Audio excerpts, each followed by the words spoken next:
Dear students, welcome to our YouTube channel biology by Deepak Nain. और आज का जो हमारा बड़ा ही इंपॉर्टेंट डिस्कशन होने जा रहा है वो रहेगा स्कॉलरशिप्स। जो डिफरेंट डिफरेंट टाइप की स्कॉलरशिप्स आपको मिलती हैं टेंथ और ट्वेल्थ क्लास की जो मार्क्स की या फिर परसेंटेज बेस पे। और ये स्कॉलरशिप्स आपकी काफ़ी बेनिफिशियल होती हैं।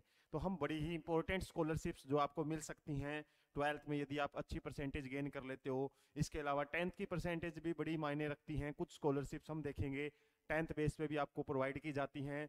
डिफरेंट डिफरेंट गवर्नमेंट्स हैं, जैसे आपकी स्टेट गवर्नमेंट हो सकती है, नेशनल। और कुछ ऐसी स्कॉलरशिप भी आपको बताई जाएंगी जो कि आपको इंटरनेशनल लेवल पे भी मिल सकती हैं यदि आप फॉरेन में स्टडी करना चाहते हो।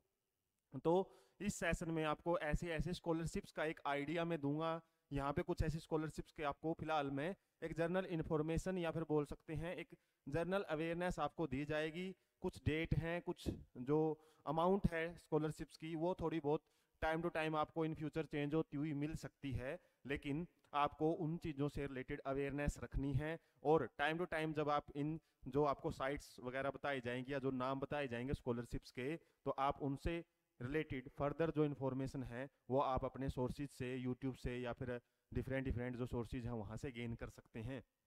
तो सबसे पहले मैं आपको सबसे ही इंपॉर्टेंट जो स्कॉलरशिप है उसके बारे में बताने जा रहा हूँ, जो रहेगी हमारी जो नेशनल लेवल स्कॉलरशिप है।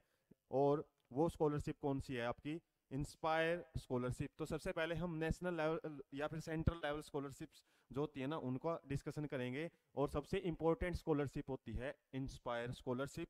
इंस्पायर अवार्ड से रिलेटेड भी हम काफ़ी टेंथ क्लास में कुछ प्रोजेक्ट आते हैं जो हमारा DST, department of science and technology, government of India काफ़ी सारे ऐसे time to time project launching करते रहते हैं ताकि बच्चों का साइंस में, टेक्नोलॉजी में इंटरेस्ट ज़्यादा से ज़्यादा बढ़ाया जा सके।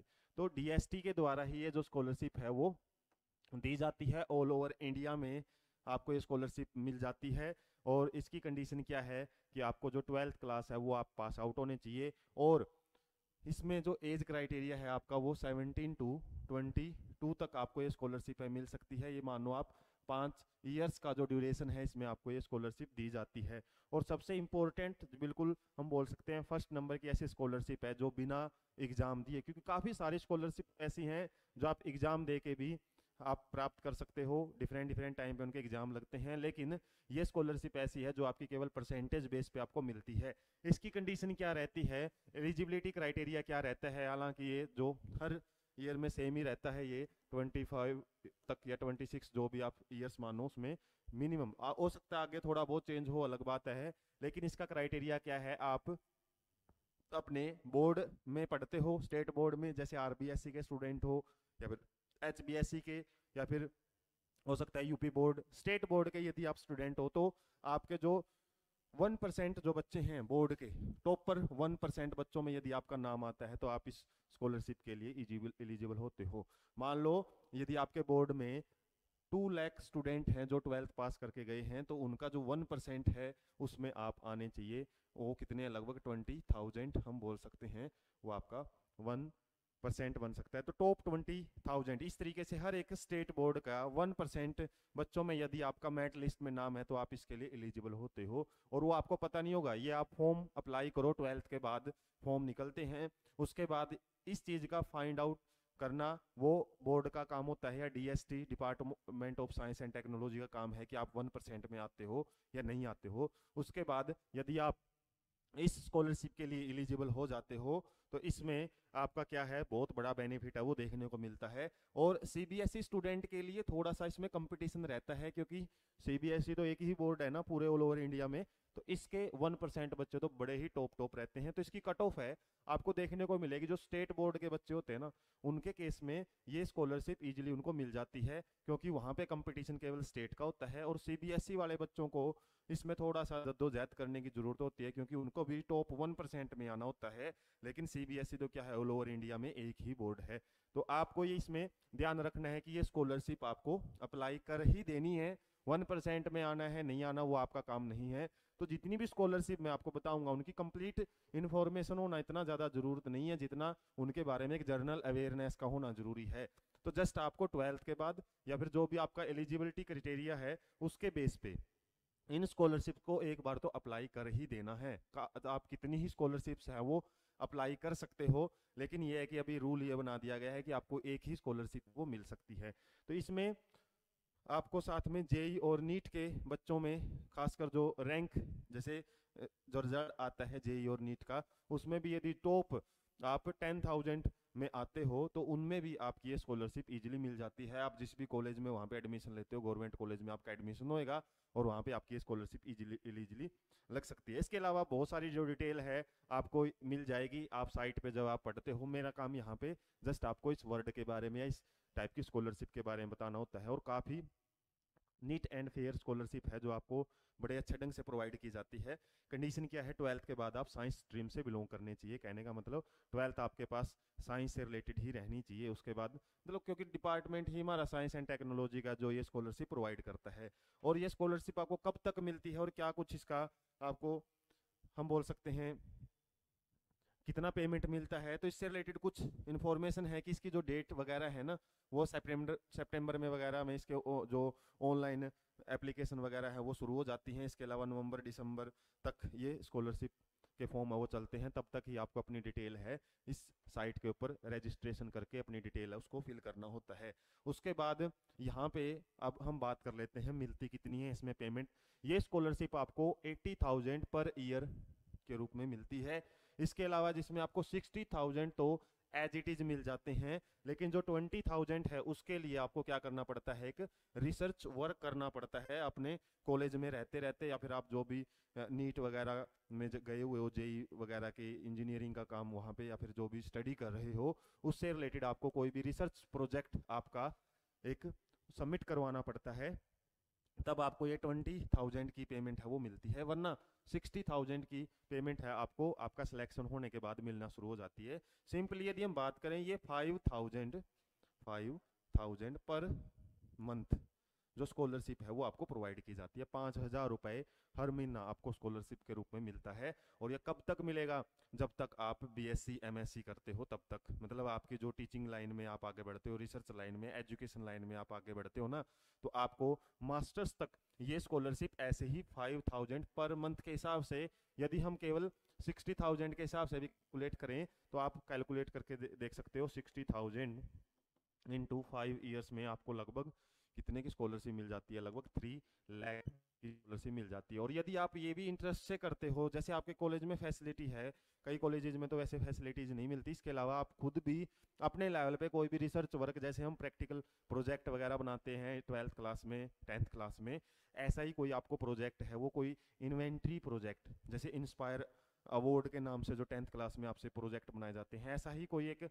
इंटरेस्टिंग सा जो प्रोजेक्ट है, कोई डाटाबेस प्रोजेक्ट, वो आप बना सकते हो। और यदि उसको सबमिट करवाते हो हर साल, जब जब आप बीएससी एमएससी करते हो, उस केस में आपको 20,000 पर ईयर ये भी आपका जो इंस्टॉलमेंट है वो सेक्शन हो जाता है। और इस बेस पे भी यदि हम 5 साल का कैलकुलेट करें तो 1 लाख की स्कॉलरशिप है वो आपको प्रोजेक्ट बेसिस पे मिल जाती है। इसके अलावा हम नॉर्मल प्रैक्टिकल रिकॉर्ड बनाते हैं वो तो प्रैक्टिकल्स में ही काम आते हैं, लेकिन यदि आप ऐसा ही कोई एक ऐसा बढ़िया रिसर्च प्रोजेक्ट बनाते हो तो उस बेस पे भी आपको क्या है, सिंपली ये स्कॉलरशिप मिल जाती है। इसके अलावा कितनी स्कॉलरशिप्स रहती हैं, ये लगभग 12,000 बच्चों को ये स्कॉलरशिप्स हैं वो मिलती हैं। और 1% में आना आपके लिए इसमें मैंडेटरी रहता है। इसके अलावा वैलिडिटी क्या है बताया मैंने, मैक्सिमम 5 साल तक आपको मिलती है। बीएससी प्लस एमएससी आप करते हो, बैचलर डिग्री और मास्टर डिग्री जब आप करते हो साइंस में, तो तब तक आपको ये स्कॉलरशिप इजीली मिलती रहती है। कंडीशन इसकी एक ही है कि आपको हर सेमेस्टर में, हर साल आपको जो अपने एग्जाम है ना, मिनिमम 60% के साथ वो क्वालिफाई करने होते हैं। और यदि आप 60% से कम लेके आते हो परसेंटेज, तो ये आपकी स्कॉलरशिप है डिसकंटिन्यूस भी हो सकती है, रुक भी सकती है। तो इसमें सबसे अच्छी बात क्या है, आप 60% नॉर्मली ऑन एन एवरेज बच्चा ले ही लेता है। और ये ऐसे बच्चों के लिए बड़ा बेनिफिशियल होती है जो इसमें कोई कास्टिज्म भी नहीं होता। जर्नल बच्चों को भी एक स्कॉलरशिप बड़ी आराम से मिलती है, क्योंकि ये मेरे को मिली हुई है इसलिए मैं आपको बताता हूँ। तो इस तरीके से इसमें कोई ऐसा कैटेगरी बेस या फिर हम कास्ट बेस, रिजर्वेशन बेस, कोई ऐसा कंडीशन इसमें है ही नहीं है। आप यदि 1% में आते हो, ये टोटली आपकी किस बेस में बोल सकते हैं, आपके अंदर यदि टैलेंट है, परसेंटेज आपकी अच्छी है, तो आपको ये स्कॉलरशिप मिलती है। और मैंने बोला है 3 लाख तो आपके कहीं नहीं जाते हैं, इसके अलावा आप 1 लाख जो आपका 5 साल का जो भी प्रोजेक्ट वगैरह है, इसके अलावा इसमें अपने इंटरेस्ट किसी के बच्चे का, जैसे लैब में जाते हैं तो हमारा इंटरेस्ट रहता है कि हमारी खुद की माइक्रोस्कोप हो, खुद का एक लेबोरेटरी सेटअप हो, तो आपको ये जो 20,000 है ना प्रोजेक्ट वर्क के लिए, इन्हीं चीज़ों के लिए मिलते हैं कि आप कोई भी एसेसरीज है आप अपनी खरीद सको उस चीज़ में। तो आप अपना इंटरेस्ट है वो जगा के आगे बढ़ सकते हो साइंस फील्ड में। आपको घर से कुछ भी लेने की ज़रूरत नहीं पड़ती, आपके जो बेसिक नीड्स हैं वो यहीं से निकल जाते हैं, क्योंकि इतनी तो फीस भी नहीं होती है। यदि हम बात करें गवर्नमेंट कॉलेजेस की फीस बड़ी ही मिनिमम सी रहती है, बस आपको वहाँ पे सिलेक्शन के रूप में आना होता है। इसके अलावा ये आपके बेसिक नीड्स के लिए काफ़ी हेल्पफुल या फिर काफ़ी अच्छी स्कॉलरशिप हम इसको मान सकते हैं। उसके बाद थोड़ा सा आइडिया दे देते हैं आपको। जब भी आप रजिस्ट्रेशन वगैरह करते हो तो ये इस टाइप का होम पेज है वो आपका खुलता है। इसमें आपका नाम, date of birth, contact number, application number, email address, ये पेज रहता है आपका। हो सकता है इन फ्यूचर ये चेंज हो, लेकिन फिलहाल के लिए ये पेज आपको मिलता है। इसके अलावा नोटिफिकेशन में फॉर्म भरने के बाद जब भी आपकी स्कॉलरशिप या फिर इंस्टॉलमेंट में मिलती है ना, जैसे 60,000 फर्स्ट ईयर में मिलेंगे, 60 नेक्स्ट ईयर में, तो ऐसे जब जब आपकी स्कॉलरशिप इसमें सेक्शन होगी ना, मतलब आपका जैसे फर्स्ट लाइन में आप पढ़ सकते हो जो इंस्टॉलमेंट है, जैसे यहाँ पे मेरी जो फर्स्ट इंस्टॉलमेंट है मेरा ही होम पेज, हालांकि डिटेल आपके सामने नहीं है, लेकिन इसमें देख सकते हो आप 24/9/2019 में जो फर्स्ट इंस्टॉलमेंट है, और वो कितनी थी, लगभग 1,20,000 की जो स्कॉलरशिप की अमाउंट, फर्स्ट अमाउंट है वो सेक्शन हुई थी, क्योंकि ये 60-60 के रूप में इंस्टॉलमेंट है वो एक बार में ही आई थी। तो बड़ी खुशी उस टाइम हुई थी कि जब ये स्कॉलरशिप का इंस्टॉलमेंट का मैसेज आया था कि हाँ बड़ी अच्छी स्कॉलरशिप है। और पहले तो ये मानते थे कि भाई हम पता नहीं मिलेगी या नहीं मिलेगी, एक डाउट रहता है, पता नहीं जर्नल वालों को मिलती है नहीं, या फिर किसी कैटेगरी बेस में कई बार हम उस चीज़ में उलझ जाते हैं। लेकिन ये स्कॉलरशिप यदि आप 1% में आते हो, और काफ़ी बच्चों को, मेरे नॉन में भी काफ़ी बच्चों को ये स्कॉलरशिप बड़े अच्छे ढंग से मिली है। और ऐसे आपको नोटिफिकेशन कहीं पे नहीं जाने की जरूरत, कुछ डॉक्यूमेंट वगैरह टाइम टू टाइम है ना, यहाँ पे आपको नोटिफिकेशन में कुछ वो दिए जाते हैं, और वो आपको कॉलेज से अटेस्टेड करके खुद ही आप स्कैन करके अपलोड कर सकते हो, खुद ही फॉर्म भर सकते हो, कहीं जाने की जरूरत नहीं आपको। डायरेक्ट आपसे जुड़ी हुई स्कॉलरशिप ही है। जस्ट आपको करना क्या है, 12th के बाद जरूर इसमें एक बार अपना, जैसे बीएससी एमएससी में कोई किसी भी जगह आपका एडमिशन जरूर होना चाहिए।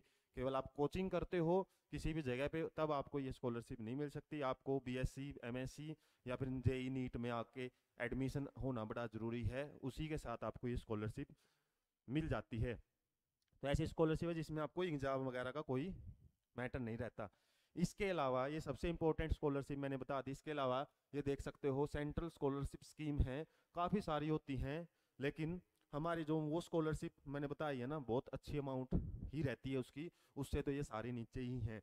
लेकिन यदि कई बार कंडीशंस होती हैं कि यदि वो नहीं लग पाती तो आप अपनी एलिजिबिलिटी के बेस पे, क्योंकि इसमें अलग अलग एलिजिबिलिटी क्राइटेरिया होते हैं। जैसे ये फर्स्ट स्कॉलरशिप है एनईसी मेरिट स्कॉलरशिप होती है, prime minister scholarship scheme for RPF, RPSF, कुछ स्पेशल कैटेगरी से रिलेटेड स्कीम भी काफ़ी सारी रहती है, जैसे prime minister scholarship scheme for central armed police force and Asian rifles, कुछ स्पेशल मतलब कैटेगरीज के लिए ये स्कॉलरशिप रहती है। लेकिन पहले वाली के लिए कोई कैटेगरी का कोई सवाल ही नहीं है, वहाँ पे हर बच्चे को वो मिल सकती है, आपकी 1% में आप लाई होनी चाहिए। इसके अलावा सेंट्रल सेक्टर स्कॉलरशिप या फिर central sector scheme for of scholarship for college and university student, ये भी बड़ी अच्छी स्कॉलरशिप होती है। ये आपको 10,000 रुपीज पर मंथ मिलती है, हर मतलब पर ईयर मिलती है, सॉरी पर ईयर आपको 10,000 की स्कॉलरशिप मिलती है ये। और इसमें सिंपली क्या है, ये भी आपकी जो परसेंटेज है 10th और 12th की परसेंटेज के बेस पे आपकी स्कॉलरशिप पे सेक्शन होती है, और ये मैक्सिमम बच्चों को मिलती है। जैसे वो तो कुछ लिमिटेड बच्चों की मिलती है, ये अच्छे खासे बच्चों को मिलती है। इसमें आपको 10,000 एक साल का मिलता है, बीएससी में 10,000 के हिसाब से 3 साल मिलते हैं 30,000 रुपये, एमएससी करते हो तो 20,000 के हिसाब से आपको 2 इंस्टॉलमेंट में 40,000 रुपये मिलते हैं। तो ये भी बड़ी अच्छी स्कॉलरशिप है, इसका भी इसमें भी आपका कोई कैटेगरी का कोई मैटर नहीं आता। इसके अलावा national means cum merit scholarship, तो कहने का मतलब क्या है कि यहाँ पे स्कॉलरशिप्स की कमी नहीं है, हम बस साइट्स को अच्छे से एनालाइज नहीं करते हैं। तो आपका काम क्या बनता है, 12th के बाद इन चीज़ों का ध्यान रखना है। जब भी आप कॉलेजेस में जाते हो, एडमिशन लेते हो, तो वहाँ पे आपकी फर्स्ट प्रायोरिटी हो जाती है कि आप साथ साथ में स्कॉलरशिप्स की जो अलग अलग साइट है, हमारी गवर्नमेंट की साइट्स होती हैं, खासकर ऐसे वैसे लिंक पे आपको क्लिक करने की ज़रूरत नहीं है, क्योंकि साइबर फ्रॉड भी बहुत ज़्यादा चलता रहता है, आपको काफ़ी सारे लिंक। लेकिन हम यदि गवर्नमेंट की साइट पे जाके वहाँ पे जैसे स्कॉलरशिप्स की आपकी जो पर्टिकुलर स्टेट के बेस पे काफ़ी सारे स्कॉलरशिप, जैसे हम बात करेंगे हरियाणा जो गवर्नमेंट है वो भी स्कॉलरशिप देती है, उसकी भी एक लिस्ट है अलग से। ऐसे ही राजस्थान है, वो भी राजस्थान बोर्ड में भी या फिर राजस्थान गवर्नमेंट है वो भी एक लिस्ट है, उसकी भी स्कॉलरशिप्स की वो रहती हैं। जैसे हम नेशनल लेवल की बात कर रहे हैं, ये हर टाइप का जो स्टेट का बच्चा वो अप्लाई कर सकता है। National fellowship and scholarship for higher education of ST student, कुछ कंडीशन में हो सकता है, जैसे यहाँ पे आपको क्या मिले, पर्टिकुलर लेवल पे पर्टिकुलर कैटेगरी के बच्चों के लिए स्कॉलरशिप्स हैं। इसके अलावा जो मैंने दो स्कॉलरशिप्स का जिक्र किया है, एक तो ये इंस्पायर किया है और एक ये सेंट्रल सेक्टर स्कॉलरशिप स्कीम, और ये डिपार्टमेंट्स है जो ये स्कॉलरशिप्स देते हैं। इसके अलावा यदि आप इन स्कॉलरशिप के नाम से सर्च नहीं कर पाओ ना, तो साथ में इन डिपार्टमेंट्स का भी आप ध्यान रख सकते हो। ये डिटेल में इस वीडियो के डिस्क्रिप्शन बॉक्स में भी ये लिंक डाल दूंगा, इसको आप पीडीएफ के रूप में सेव भी कर सकते हो इन फ्यूचर। और मेन बात है आपको अवेयर करना। इसके बाद देख लो काफ़ी सारी लिस्ट है, top class education scheme for SC student है, जैसे डिसेबिलिटीज है, किसी बच्चे को पी फिजिकली हैंडीकैप्ट वगैरह में आते हैं। Post matric scholarships for disabilities के लिए है। इसके अलावा डिसेबिलिटीज़ में माइनॉरिटीज़ में तो ये पार्टिकुलर स्ट्रीम से रिलेटेड भी कुछ स्कॉलरशिप है। Merit come mean scholarship for professional and technical courses में भी काफ़ी स्कॉलरशिप मिलती हैं। बस आपको एक बार अप्लाई करना होता है। जब आप फॉर्म को खोलते हो ना, साइट पे जाते हो, तो खुद ही ट्राई करो। सबसे पहले तो यूट्यूब पे काफ़ी सारे ट्यूटोरियल मिल जाते हैं कि कौन सा एप्लीकेशन फॉर्म कैसे भरा जाता है, तो आप खुद भी भर सकते हो सकता है आपके आसपास के जो भी जहाँ से आप फॉर्म भरवाते हो वहाँ पे उन लोगों को इन चीज़ों का नहीं पता हो, तो आप खुद भी ट्राई करो। यूट्यूब पे ऐसा ऐसे आपको वीडियोज मिल जाएंगे जो आपको फॉर्म भरना, कब स्कॉलरशिप्स की डेट निकलती हैं, कब आप अप्लाई कर सकते हो। अप्लाई करना ही मैटर करता है, मिलना ना मिलना मैटर नहीं करता। आप चाहे कितनी स्कॉलरशिप को अप्लाई, चाहे आप 100 स्कॉलरशिप करो, लेकिन आपको एक अच्छी स्कॉलरशिप मिल जाती है तो बाकियों को हो सकता है आपको वो ना मिले। तो आपको ये श्योरिटी करनी पड़ेगी कि भाई मान लो इंस्पायर का रिजल्ट बाद में आता है और उससे पहले आपको कोई छोटी स्कॉलरशिप लग गई ना, तो फिर आपको प्रॉब्लम हो सकती है इंस्पायर की स्कॉलरशिप क्या पता ना मिले, क्योंकि अभी गवर्नमेंट ने बोल दिया कि आप एक बार में एक ही स्कॉलरशिप है वो ले सकते हो, और उसके बाद की जो स्कॉलरशिप्स है ना वो आपको नहीं मिलेंगी। तो ये याद रखना कि आपकी स्कॉलरशिप, आपको विश्वास है तभी आप एक स्कॉलरशिप की तरफ स्विच ऑन करो उसको, उसके बाद की स्कॉलरशिप आपकी ऑटोमेटिकली वैसे हटी जाती हैं, क्योंकि आपका जो आधार नंबर वगैरह है, कुछ डिटेल वगैरह एक बारी एक सिस्टम में जाके स्टोर होगी ना, उसके बाद आपका डाटा वहाँ पे पता ही रहता है कि भाई उस बच्चे को और स्कॉलरशिप मिलेगी या नहीं मिलेगी। इसके अलावा ये देख सकते हो pre matric scholarship scheme for minorities, तो काफ़ी सारी आप डिटेल है ये पढ़ सकते हो। इसके अलावा ये एप्लीकेशन डेडलाइंस वगैरह रहती हैं। ज़्यादातर मैं बता रहा हूँ आपको, जब आपके कॉलेजेस में एडमिशन होते हैं सितंबर अगस्त में आपके जो एडमिशन होते हैं, और दिसंबर जनवरी तक आपका जो 6 महीने का जो ड्यूरेशन होता है, फर्स्ट सेम होता है जो आपका, उस केसेज में ही मैक्सिमम स्कॉलरशिप निकल चुकी होती हैं और उसी में आपको अप्लाई करना होता है। क्योंकि इसके बाद तो आपको हो सकता है बाद में पता लगे कि तब तक डेडलाइन आ चुकी होंगी। उसके बाद नेक्स्ट ईयर आप मान लो बीएससी में आपने एडमिशन ले लिया ना, सोच रहे हो आप सेकंड ईयर में अप्लाई करोगे, नहीं कर सकते, क्योंकि शुरुआत में होती हैं। शुरुआत में मतलब जैसे आपने फर्स्ट ईयर में एडमिशन लिया तभी आपके पास एलिजिबिलिटी क्राइटेरिया में हो कि आप स्कॉलरशिप मिल रही है आपको। इसके अलावा बहुत सारे केसेज ऐसे होते हैं, जैसे बच्चों का गैप डल जाता है, बीच में कोचिंग ले लेते हैं किसी चीज़ की, बीच में गैप डल गया, उसके बाद भी बड़े रेयर चांस होते हैं कि आपको स्कॉलरशिप मिले। लेकिन अप्लाई जरूर करो आप उसमें, क्योंकि इसमें कंटिन्यूटी में रहना पड़ता है। आपका गैप हो गया ना, उस केस में स्कॉलरशिप हो सकता है आपको प्रॉब्लमेटिक रहे। तो काफ़ी सारी स्कॉलरशिप्स की मैंने लिस्ट आपके लिए निकाली हुई हैं। कुछ तो स्पेशली जो बच्चे जिस फील्ड से है ना वो ही ध्यान रखो कि कौन सी स्कॉलरशिप किन के लिए है। जैसे एनईआर के लिए है सेंट्रल सेक्टर स्कॉलरशिप स्कीम, ये वही है जो हमने इसकी जो डेडलाइंस वगैरह ना वो बताई हुई हैं, कब तक ये स्कॉलरशिप है वो रहती हैं। मैंने बताया आपको अगस्त से आप मान सकते हो जनवरी तक की जो स्कीम्स हैं। यूजीसी स्कीम्स हैं, जो यूजीसी हमारा यूनिवर्सिटी ग्रांट कमीशन है वो भी स्कॉलरशिप स्कीम निकालता है, इसलिए इसमें देख सकते हो ईशान उदय, तो ये यूजीसी की हैं। पार्टिकुलर जो हमारा यूनिवर्सिटीज को कंट्रोल करने वाला जो एक बोल सकते हैं बड़े लेवल पे अथॉरिटी होती है यूजीसी, वो भी स्पेशल स्कॉलरशिप निकालता है। PG Indira Gandhi scholarships for single girl child, तो गर्ल चाइल्ड के लिए मिलती हैं।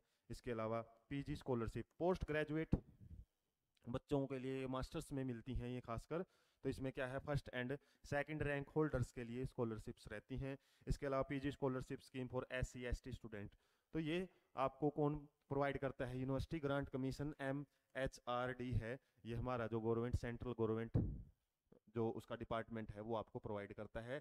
डेडलाइन इनकी भी नवंबर ही रहती है। तो आप बीएससी में हो, एमएससी में हो, हर एक लेवल पे एक नई स्कॉलरशिप का ऑप्शन आपके लिए रहता ही है।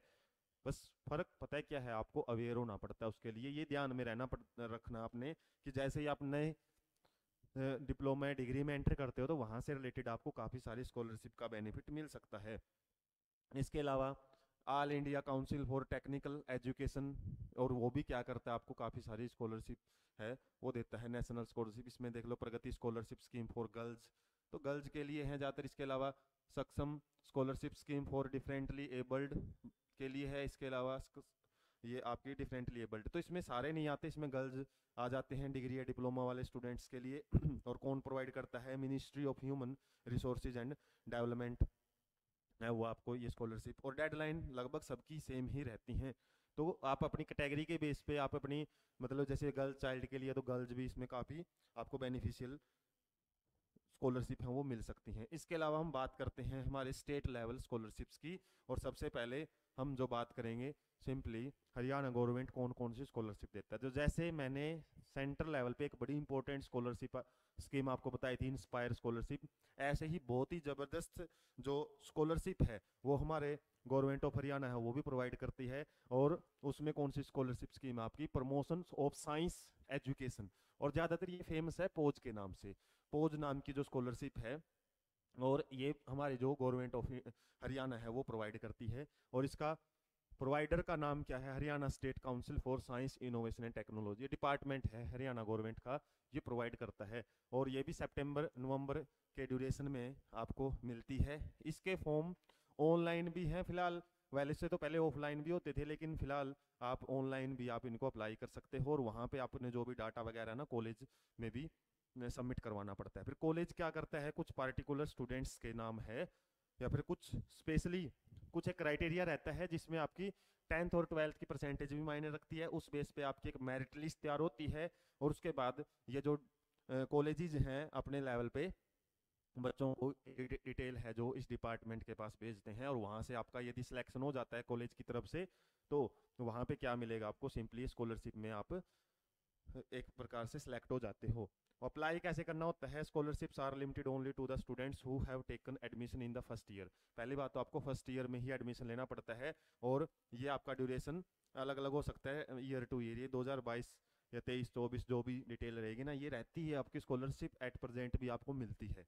और ये भी बड़ी अच्छी स्कॉलरशिप है। जैसे मैंने बताया था बीएससी में इंस्पायर स्कॉलरशिप 5,000 रुपये पर मंथ मिलती है ना, ये आपकी 4,000 रुपये पर मंथ मिलती है यदि आपका सिलेक्शन हो जाता है इसमें। और इसमें कोई एग्जाम नहीं लगता, इसमें आपकी 10th और 12th की परसेंटेज होनी चाहिए। और कंडीशन क्या है? आप हरियाणा के ही बोर्ड से या HBSC बोर्ड से ही पास आउट होने चाहिए। यदि आप किसी अदर बोर्ड से हो तो उसमें आपका हरियाणा का डोमिसाइल लगना चाहिए, क्योंकि ये स्टेट लेवल स्कॉलरशिप है। तो इसमें हरियाणा के बच्चों के लिए काफ़ी हेल्पफुल स्कॉलरशिप आपकी मिल सकती है। जिसमें आपको बीएससी के केस, जब जब आप बीएससी करते हो, साइंस स्टूडेंट्स के लिए ये याद रखना, क्योंकि इसमें साइंस से रिलेटेड ही नाम ही है जो प्रोवाइडर या फिर हम बोल सकते हैं अथॉरिटीज़ को प्रोवाइड करती है।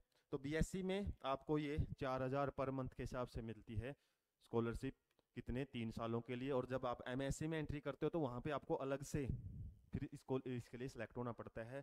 उसके लिए मिनिमम क्राइटेरिया 75% रहता है फिलहाल, हो सकता है आगे वो बढ़ भी जाए। तो 75% यदि आपके बीएससी में है, फिर आपको यूनिवर्सिटी है पीजी में जब आप एडमिशन लेते हो हरियाणा की यूनिवर्सिटी में ही आपको एडमिशन लेना पड़ेगा। तभी क्या है, आप फर्दर इसमें अप्लाई करते हो तो आपको 6,000 रुपीज़ पर मंथ है वो मिलते हैं। इसके अलावा साथ साथ में आपको जैसे 12,000 रुपये ना एक्स्ट्रा भी मिलते हैं। जैसे 4,000 तो मिलते हैं बीएससी जब आप करते हो ना, तो साथ में हर साल का 4,000 रुपये एक्स्ट्रा भी मिलता है। वैसे तो जैसे 12 गुना 4 हम करें तो 48,000 रुपये होते हैं ना, लेकिन आपको 4,000 रुपये एक्स्ट्रा ही मिलते हैं। तो ये लगभग 52,000 रुपये साल के मिलते हैं आपको। तो इसी प्रकार से यदि हम 3 से मल्टीप्लाई करें तो लगभग 1.5 लाख के आसपास स्कॉलरशिप ये मिलती है आपको 3 साल में। इसके अलावा यदि एमएससी में भी आपका एडमिशन हो जाता है तो सिंपली आप कैलकुलेट कर सकते हो 6,000 पर मंथ के बेस पे आपको कितनी स्कॉलरशिप मिलती है। तो सबसे इंपॉर्टेंट स्कॉलरशिप हैं जो ये दो मैं बता रहा हूँ मैं आपको, ये हरियाणा गवर्नमेंट और जो हमारे बोल सकते हैं गवर्नमेंट ऑफ इंडिया पढ़ने वाले बच्चों के लिए, ताकि वो कंटिन्यूटी बनी रहे उनकी पढ़ाई में और डिस्टर्ब ना हो, क्योंकि सबसे ज़्यादा प्रेशर रहता है बच्चे के ऊपर भी, पेरेंट्स के ऊपर भी पैसे का, कि वह बच्चा बाहर पढ़ने जा तो रहा है, इतना पैसा कहाँ से लेके आएंगे। तो उन बच्चों के लिए गवर्नमेंट ऑफ इंडिया और गवर्नमेंट ऑफ हरियाणा की बड़ी ही अच्छी स्कॉलरशिप स्कीम्स हैं ये, जिनमें आप अपनी टैलेंट के बेस पे आप इनको इनरोल कर सकते हो इनमें, और उसके बाद आपको ये स्कॉलरशिप बिना किसी प्रॉब्लम के आपको प्रोवाइड की जाती है। बस यहाँ पे कंडीशन यही है कि आपको हर एक बार सिलेक्शन के बाद आपको 60% की जो परसेंटेज है ना वो मेंटेन रखनी पड़ती है। यदि आपका यूनिवर्सिटी है वो सेमेस्टर वाइज एग्जाम लेता है या फिर एनुअल एग्जाम लेता है, तो वहाँ पे आपकी साथ साथ में जो डिग्री वहाँ से मिलती है, जो मार्कशीट मिलती है ना, वो ईयर टू ईयर आपको अपलोड करनी पड़ती है, क्योंकि ये मिलती हैं आपको इंस्टॉलमेंट्स में। तो फर्स्ट इंस्टॉलमेंट तो आपकी सिलेक्शन बेस ही होती है, लेकिन जैसे जैसे आप अगली इंस्टॉलमेंट लेना चाहते हो तो आपको फर्स्ट सेमेस्टर या फिर फर्स्ट ईयर की जो मार्कशीट है वो अपलोड करनी पड़ती है, तभी आप आगे बढ़ सकते हो। तो बीएससी एमएससी जो बच्चे करते हैं उनके लिए दी बेस्ट। बस इसमें कंडीशन क्या है, आपका गैप ईयर नहीं लगना चाहिए। 12th के बाद आपको डायरेक्ट एडमिशन लेना होता है, और जो बच्चे कोचिंग लेते हैं तो वो कोचिंग के साथ साथ एडमिशन जरूर लें। थोड़ी कोचिंग अपने हिसाब से भी करते जा सकते हैं आप। तो उन बच्चों के लिए जरूरी नहीं कि गैप ही डालना जरूरी है, क्योंकि गैप के बाद आप यदि बीएससी एमएससी करते हो ना, फिर हो सकता है स्कॉलरशिप आपको प्रॉब्लमेटिक लगे, हो सकता है फिर ना लगे कोई स्कॉलरशिप। उसके बाद यदि हम बात करें, हर छात्रवृत्ति एक पोर्टल है हरियाणा गवर्नमेंट का, उस पे भी ये लिस्ट आपको हमेशा मिलेगी जब आप साइट को खोलोगे। हरियाणा गवर्नमेंट के बच्चों के लिए हम बोल सकते हैं स्कॉलरशिप रहती हैं, जिसमें जैसे post matric scholarship SC student के लिए, बीसी ईडब्ल्यूएस स्टूडेंट के लिए स्कॉलरशिप मिलती है। इसके अलावा ऐसे स्टूडेंट्स तो काफ़ी फ्रीडम फाइटर्स, तो अलग अलग कैटेगरी के बच्चे हैं। और यहाँ पे देखो डेडलाइंस वगैरह है, ये बिल्कुल न्यू पेज मैंने साइट से ही उठाया था, तो इसमें आप एक आइडिया ले सकते हो कि कब कब तक ये जो स्कॉलरशिप स्कीम है वो लागू रहती हैं। और जर्नल के लिए मैंने बता दिया ना, ये स्कॉलरशिप जो सबसे पहले पोस्ट स्कॉलरशिप है, ये ऐसी स्कॉलरशिप है, ये हर टाइप का बच्चा है वो अप्लाई कर सकता है, हर कैटेगरी का बच्चा अप्लाई कर सकता है। इसमें आपकी कोई रिजर्वेशन बेस्ड कैटेगरी, मतलब हम बोल सकते हैं कैटेगरी बेस्ड कोई स्कॉलरशिप नहीं है, ये आप बड़े अच्छे ढंग से इनके लिए एप्लीकेबल होते हो। तो इसके अलावा तो आप जैसे ये पोज का सबसे लास्ट में दिया हुआ है, तो क्लोज्ड इसमें डेट दी हुई है, इसके बाद जैसे 24 में निकली है, उसके बाद टाइम टू टाइम है ना, आपको बस इन साइट्स पे जा जाके नाम भरो, आप स्कॉलरशिप का साइट पे जाओ और वहाँ पे जाके चेक जरूर करो कि स्कॉलरशिप कब निकली है और कब आगे कंटिन्यू हो सकती है। उसके बाद हम राजस्थान गवर्नमेंट की बात कर लेते हैं कि राजस्थान बोर्ड से पढ़ने वाले बच्चे हैं वो कौन कौन सी स्कॉलरशिप के लिए एलिजिबल होते हैं। तो यहाँ पे आपका एलिजिबिलिटी क्राइटेरिया याद रखना है। एक तो chief minister higher education scholarship scheme है, ये आपके 12th पास आउट बच्चों के लिए रहती है। तो इसमें जो डिटेल है ना आप पढ़ सकते हो। और ये स्कॉलरशिप स्कीम है जैसे अपना सिंगल साइन SSOID है ना, उसके जरिए आप अप्लाई कर सकते हो। और इसमें आपको क्या मिलती है, लगभग 1000 पर मंथ जो की स्कॉलरशिप है वो मिलती है। तो राजस्थान गवर्नमेंट की भी स्कॉलरशिप, हालांकि इसके अलावा राजस्थान के बच्चों के लिए स्कॉलरशिप स्कीम काफ़ी सारी रहती हैं, बस याद रखना ट्राई सबसे बेस्ट के लिए करो। जैसे मैंने बताया इंस्पायर स्कॉलरशिप, उसकी कोई होड़ नहीं है। इसके अलावा जैसे हरियाणा वाले बच्चों के लिए जो पोस्ट स्कॉलरशिप है, इसी तरीके से आप अपने जो स्टेट्स में काफ़ी सारी ऐसी टॉप स्कॉलरशिप होती ही है। जैसे राजस्थान युवा विकास प्रेरक इंटर्नशिप प्रोग्राम है, इसका एलिजिबिलिटी क्राइटेरिया 18 से 35 ईयर्स तक के बच्चों को मिल सकती है। इसके अलावा किन किन बच्चों को मिलती है, तो इनके मैंने अलग अलग जो एक प्रकार से PDF फॉर्मेट बनाए हुए हैं, और देखो कितनी ज़्यादा स्कॉलरशिप है वो मिल सकती है आपको। जो हम बोल सकते हैं कम्युनिकेशन अलाउंस वगैरह है 2500 पर मंथ मिल सकता है। इसके अलावा स्टिपेंड ऑफ ऑनर, मतलब एक प्रकार का हम बोल सकते हैं इंटर्नशिप प्रोग्राम होता है जो BSc MSc वाले बच्चों के लिए होता है, और लगभग 25,000 पर मंथ तक ये स्कॉलरशिप आपको मिल सकती है। बस इसकी एलिजिबिलिटी आपको ध्यान रखना पड़ता है क्या क्या रहती है। तो जब भी आप फॉर्म अप्लाई करते हो उसकी प्रॉपर गाइडलाइन होती है, और उस गाइडलाइन को पढ़ो भाई एलिजिबल हो या नहीं हो। एलिजिबल हो ना आप एक बार तो जरूर अप्लाई करो, उस चीज़ को मिलेगी या नहीं मिलेगी वो मैटर नहीं करता, आपका अप्लाई करना ज़्यादा मैटर करता है। तो ज़्यादातर SSO हमारी जो राजस्थान गवर्नमेंट की एक आईडी बनती है ना SSOID, वहीं से ही ये सारी की सारी स्कॉलरशिप आपकी क्या होती हैं, अप्लाई होती हैं। Post matric and CM scholarship Rajasthan, तो ये भी आपकी जब जो पीरियड है इनका जरूर याद रखना कब कब ये ओपन होती हैं। तो इसमें देख सकते हैं हम एलिजिबिलिटी SC ST स्टूडेंट, मतलब ये एक प्रकार की हम बोल सकते हैं कैटेगरी बेस्ड स्कॉलरशिप है। इसके अलावा इससे पहले यहाँ पे हम देख सकते हैं कोई ऐसा कैटेगरी बेस्ड स्कॉलरशिप नहीं थी तो आप सिंपली अप्लाई कर सकते हो। और हर एक स्टेट की ना एक टॉप स्कॉलरशिप रहती ही है, उसको जरूर अप्लाई करो आप। और अप्लाई करने के लिए सिंपली आपको पता होना चाहिए स्कॉलरशिप का नाम क्या है और कौन सी जगह पे आपको अप्लाई करना है। जैसे online new portal of social justice empowerment government of Rajasthan, award detail क्या होती है, मेंटेनेंस अलाउंस वगैरह है, कॉस्ट ऑफ स्टडी टूर, तो ये आपसे ही एक डिटेल मांगी जाती है। एक रिलेबल सी आप यदि डिटेल देते हो उसी बेस पे आपके जो अमाउंट है वो सेक्शन होती हैं। इसके अलावा और देख लेते हैं, डॉक्टर अंबेडकर है, ये ज़्यादातर हमारे जो SC ST स्टूडेंट्स को मिलती है। इसके अलावा EBC कैटेगरी के स्टूडेंट्स को भी मिलती हैं। तो इसमें एनुअल इनकम है आपकी 1 लाख से ज़्यादा नहीं होनी चाहिए। और ये तो आपकी पता है SC ST स्टूडेंट्स को, तो ये तो आपको 10th के बाद या फिर इससे पहले से ही मिलना शुरू हो जाती है। बस इसकी पेमेंट है ना वो बढ़ती रहती है आगे की आगे जब आप फर्दर स्टडी करते हो। तो काफ़ी इंपॉर्टेंट स्कॉलरशिप है ये अम्बेडकर स्कॉलरशिप भी। इसके बारे में तो मैक्सिमम बच्चों को पता ही होता है, लेकिन फिर भी पता नहीं हो तो आप इन इन्फॉर्मेशन को यूज कर सकते हो। Post matric scholarships for SBC students, ये कैटेगरी बेस्ड है कि यदि आप SBC स्पेशल बैकवर्ड क्लास से बिलोंग करते हो तो आपके लिए स्कॉलरशिप है। और इसके जो अमाउंट वगैरह है वो आप देख सकते हो। टाइम टू टाइम ये एप्लीकेबिलिटी है ना आपकी, तो ज़रूर इनके लिए आप एलिजिबल हो तो ज़रूर अप्लाई करो। उसके बाद और देख लेते हैं Ambedkar international scholarship scheme for SC student. तो अम्बेडकर स्कॉलरशिप है जो कि आपको एक कैटेगरी एलिजिबिलिटी है। इस एलिजिबिलिटी के बेस पे आप मत जाना, पहले तो आपने जो मैंने मेरा काम यहाँ पे आपको स्कॉलरशिप्स के नाम बताना है। और आप यदि उसके लिए मानते हो कि मैं एलिजिबल हूँ तो उसकी साइट पे जाके, जैसे जो भी साइट्स हैं, जैसे इसमें अप्लाई ऑफलाइन, पहले तो ऑफलाइन था, हो सकता है अभी आपका जो ये डिटेल है अम्बेडकर पीठ मुंडला जगन, ये जो भी डिटेल है ना इस पे आप वहाँ पे कॉन्टैक्ट नंबर वगैरह वहाँ पे ट्राई करो। इसके अलावा ऑनलाइन भी कर दी गई हैं काफ़ी सारी स्कॉलरशिप, ऑनलाइन आपको इन्फॉर्मेशन पता होनी चाहिए। उसके बाद ये देखो स्कॉलरशिप आपको 15,000 पर मंथ तक की स्कॉलरशिप है ये मिलती है, मतलब इंटरनेशनल लेवल पे यदि आप स्टडी करते हो या फिर अप्लाई करने में एक बार कुछ नहीं जाता, पर पता होना बड़ा ज़रूरी है। इसके अलावा अब हम पढ़ लेते हैं कुछ इंटरनेशनल स्कॉलरशिप्स। कुछ ऐसी स्कॉलरशिप्स हैं जो आपको बड़े बड़े लेवल पे मिलती हैं यदि आप इंटरेस्ट दिखाते हो कि हाँ मेरे को फॉरेन में स्टडी करनी है। तो ऐसी ऐसी स्कॉलरशिप हैं जो आपको मतलब हमारी गवर्नमेंट ऑफ इंडिया भी देती है। इसके अलावा जिस आप कंट्री में जाते हो ना वहाँ पे भी स्पेशल प्रोग्राम होते हैं फॉरेनर स्टूडेंट्स के लिए कि उनको स्कॉलरशिप प्रोवाइड की जाए। मतलब ऐसी अच्छी खासी स्कॉलरशिप मिलती है कि उनकी पढ़ाई कंटिन्यू हो। इसके अलावा जो उनका खर्चा वगैरह है वो भी मेंटेन होता है, एक्स्ट्रा भी आप उनको मिल जाते हैं पैसे। तो काफ़ी सारे बच्चे तो स्कॉलरशिप्स के लिए भी दूसरी जगह पे पढ़ने के लिए जाते हैं। जैसे एशिया में यदि आप पढ़ना चाहते हो ना तो जापान में पढ़ने के लिए एक स्कॉलरशिप है आपके लिए, ये आप सर्च कर सकते हो डिटेल इसकी, साइट पे जाओ और वहाँ पे एलिजिबिलिटी क्राइटेरिया सर्च करो और यदि आप एलिजिबल हो तो ज़रूर अप्लाई करो। इसके अलावा DST A* स्कॉलरशिप है सिंगापुर के अंदर पढ़ने के लिए, मतलब पोस्ट ग्रेजुएट ग्रेजुएट लेवल पे आपको मिल सकती है, अंडर ग्रेजुएट लेवल पे भी मिलती है। यदि बच्चे बाहर स्टडी कर रहे हैं, आपका कोई दोस्त है या फिर कोई फैमिली स्टडी कर रही है तो वहाँ पे आप उनको इन चीज़ों के बारे में बता सकते हो।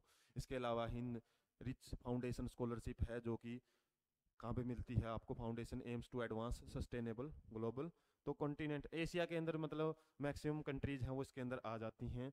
इसके अलावा ये जो स्कॉलरशिप है ऐसे ही जो मास्टर डिग्री के लिए स्कॉलरशिप है वो मिलती हैं। तो ये नाम आप जरूर याद रखो, इन नाम से रिलेटेड हो सकता है आपको कोई ना कोई बेनिफिट इन फ्यूचर, या किसी फैमिली या किसी रिलेटिव्स में कोई फॉरेनर हैं या फिर वहीं पे बच्चों को पढ़ा रहे हैं तो उनको ये काफ़ी हेल्पफुल हो सकती हैं। या खुद जाना चाहते हो तो आप जैसे ऑस्ट्रेलिया में पढ़ने के लिए जैसे बच्चे जाते हैं, पहले तो एडमिशन ही लेते हैं ना, बहुत सारे बच्चे बाहर जाने का क्रेज रहता है ऑस्ट्रेलिया में पढ़ने के लिए। तो यदि उनको ये पता है कि भाई वहाँ पे स्कॉलरशिप्स भी मिलती हैं तो साथ में हो सकता है आपका यूनिवर्सिटी वगैरह का वहाँ के कॉलेज का खर्चा है ये आपकी स्कॉलरशिप से उठा लें। तो जैसे ऑस्ट्रेलिया में जो बच्चे पढ़ने के लिए जाते हैं तो वो इन स्कॉलरशिप्स का जरूर याद रखें। University of Adelaide Ashok Khurana scholarship for Indian students, तो जो हमारे भारतीय स्टूडेंट्स के लिए स्कॉलरशिप मिलती है। University of Queensland schools of chemistry and molecular bioscience Indian scholarship, ये ज़्यादातर इंडिया स्कॉलरशिप हैं कि आप भारतीय स्टूडेंट हो और बाहर पढ़ रहे हो ना। इसके अलावा ऑस्ट्रेलिया अवार्ड स्कॉलरशिप है, Australian embassy fully funded scholarship है, यूनिवर्सिटी ऑफ मेलबर्न स्कॉलरशिप और एडिलेड स्कॉलरशिप इंटरनेशनल ASI। तो ये क्या हैं, अलग अलग स्कॉलरशिप्स होती हैं। डिटेल आप जब भी सर्च करते हो खुद साइट पे जाओ। इसके अलावा आप यूट्यूब वगैरह की मदद ले सकते हो, काफ़ी सारे बच्चों ने वहाँ पे अप्लाई किया हुआ हो सकता है कोई ट्यूटोरियल आपको मिले और वहाँ से अप्लाई ज़रूर करो आप। तो यहाँ पे नाम का पता ही एक रास्ता दिखाना हमारा इस वीडियो का पर्पज है कि आप इन चीज़ों की तरफ यदि बढ़ते हो तो स्टेप आपके आगे के आगे खुद भी बढ़ा सकते हो आप। काफ़ी सारी चीज़ें ना आपको फिर आगे पढ़ने में मदद मिल जाती है।